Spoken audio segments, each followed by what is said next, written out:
বছর বেশ জাঁকিয়ে শীত পড়েছে। সকালের ঠান্ডায় হৃদয়ে একরকম কম্পমান, বিশেষ করে আমার মতো যারা হাউস ওয়াইফ।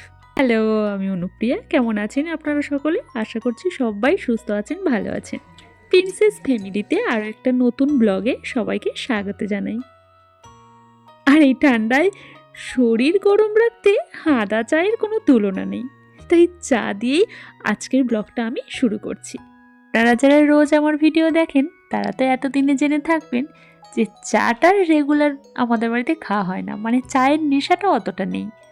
তবে যখন ইচ্ছে হয় তখনই খাওয়া হয়। আর এখন যা প্রচণ্ড ঠান্ডা, তার জন্য ওই সকাল বিকেল এখন চাটা খাওয়া হচ্ছে। চা খাওয়ার পর আমরা বসে গিয়েছিলাম একেবারে টিফিন খেতে। আর আজ টিফিনে ছিল ঘুগনি মুড়ি, আর তার সাথে আমি ওই পেঁয়াজ, কাঁচা লঙ্কা, শসা, ধনেপাতা এগুলো একটু কেটে নিয়েছিলাম, যাতে ঘুগনির স্বাদটা একদমই পারফেক্ট দোকানের ঘুগনির মতো খেতে লাগে। আর সত্যি একদম দোকানের ঘুগনি মুড়ির মতোই খেতে লেগেছিল।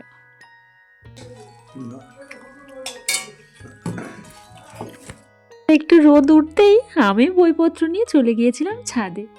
শীতের দিনে মিষ্টি রোদে মনটা বেশ ফুরফুরে হয়ে যায়। রোদ্দুরে বসে আছি আর চুলে তেল দিয়েছি, শ্যাম্পু করব। প্রচুর তেল দিয়েছি, একদম চুলটা পুরো ভিজে ভিজে হয়ে গেছে, তাই ক্লিপ দিয়ে আটকে রেখেছি। আর দেখুন আমার গাছের ফুলগুলো কি সুন্দর হয়েছে।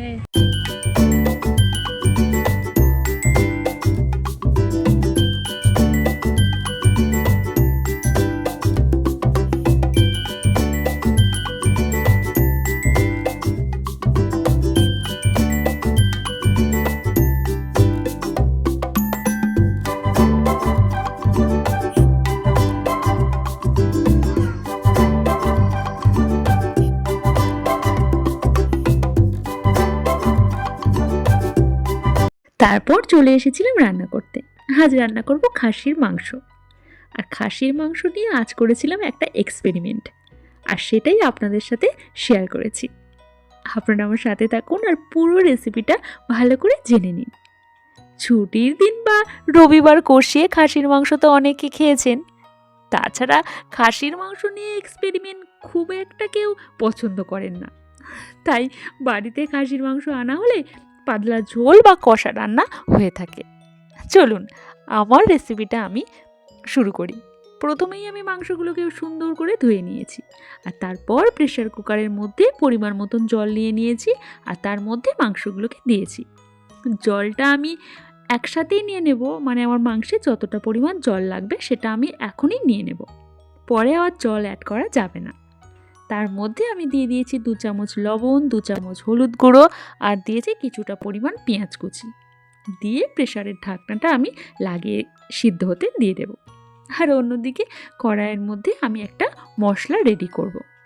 তার মধ্যে কড়াইটা গরম হয়ে যেতেই পরিমাণ মতন তেল দিয়েছি, তার মধ্যে দিয়েছি শুকনো লঙ্কা, তেজপাতা আর পেঁয়াজ, আর তারপর একে একে দিয়ে দিয়েছি আদা রসুন বাটা, দিয়ে একটা মশলা রেডি করছি। আর এই যে আলুগুলো একটু বড় সাইজের কেটে নিয়েছি। আর দেখুন সেই মাংসগুলো সিদ্ধ হওয়ার পর কত সুন্দর হয়েছে। আর জানেন তার মধ্যে আমি দিয়ে দিয়েছিলাম কিছুটা পরিমাণ টমেটো। এই যে দেখুন কি সুন্দর একটা রং এসেছে। এখন আমি এর মধ্যে থেকে মাংসগুলোকে তুলে নিয়ে ওই যে মশলার মধ্যে দিয়ে দেব, দিয়ে মাংসটাকে ভালো করে কষিয়ে নিতে হবে।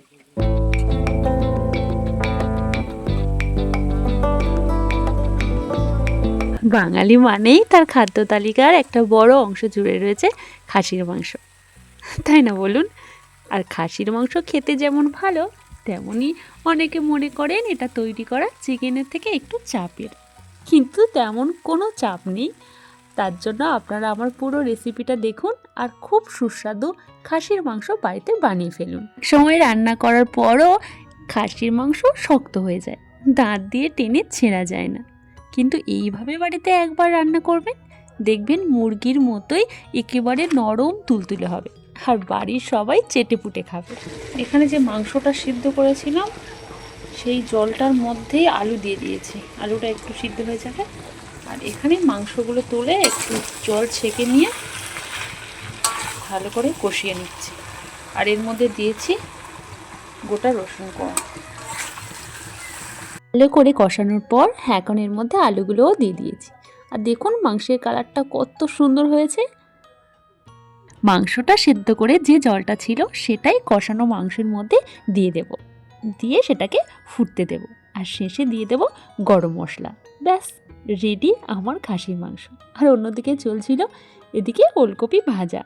এই যে দেখুন কি সুন্দর দেখতে হয়েছে আর দারুণ গন্ধ বেরিয়েছে।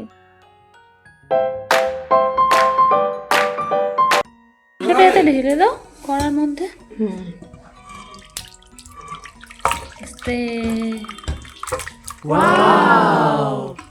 ওয়াও কি দারুণ গন্ধ বেরিয়েছে আর দেখতেও তো দারুণ হয়েছে। খুব সুন্দর সেন্ট বেরিয়েছে।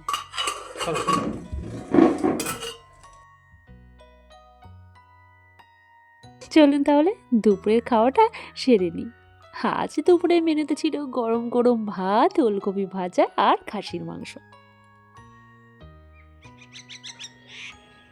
এখন ঘড়িতে ওই 3:45 বা 4টে মতো বাজে। ছাদে এসেছি জামা কাপড়গুলো তুলে নেওয়ার জন্য। আসলে শীতকাল আর খুব তাড়াতাড়ি বেলা পড়ে যাবে, তাই জামা কাপড়গুলো তাড়াতাড়ি একটু তুলে নিচ্ছিলাম। আর এদিকে দেখুন সূর্য প্রায় ডুবডুবো অবস্থা। পড়ন্ত বিকেলের সোনালি আভা এক শান্ত স্নিগ্ধ পরিবেশ সৃষ্টি করেছে। এতে নিজের মনটাও বেশ ভালো হয়ে গেছে। এখন সন্ধ্যা হয়ে গেছে, সন্ধ্যাও আমাদের দেয়া হয়ে গেছে আর সন্ধ্যা আরতিও কমপ্লিট। আর যা প্রচণ্ড ঠান্ডা পড়েছে, এটা একদম হাত পা বের করার জো নেই। এই প্রচণ্ড ঠান্ডার জন্য মায়ের শরীরটাও একটু খারাপ ছিল, আজ অনেকটাই ভালো আছে। আর আমি কিছুটা সময় পড়াশোনা করার পর তারপর চলে এসেছি রাতের খাবার টেবিলে। মাঝে কিছুটা সময় চলে গিয়েছে, ওই যে রান্না বান্না এসব হয়েছে আর কি, সেটা আর ভিডিও করা হয়নি। যাই হোক চলুন আজ কী কী রান্না হয়েছে সেটাই আপনাদের সাথে শেয়ার করি। আজ রান্না হয়েছে মোচার পকোড়া, মাছের ঝাল আর একটা সবজির তরকারি। দিয়ে দিই মা। ভিডিও যদি আপনাদের ভালো লাগে অবশ্যই একটা লাইক করে দেবেন, বন্ধুদের কাছে শেয়ার করবেন আর ভিডিওটা কেমন লাগলো জানাবেন। আজ তাহলে আসি, দেখা হবে খুব তাড়াতাড়ি পরবর্তী একটি নতুন ভিডিওতে।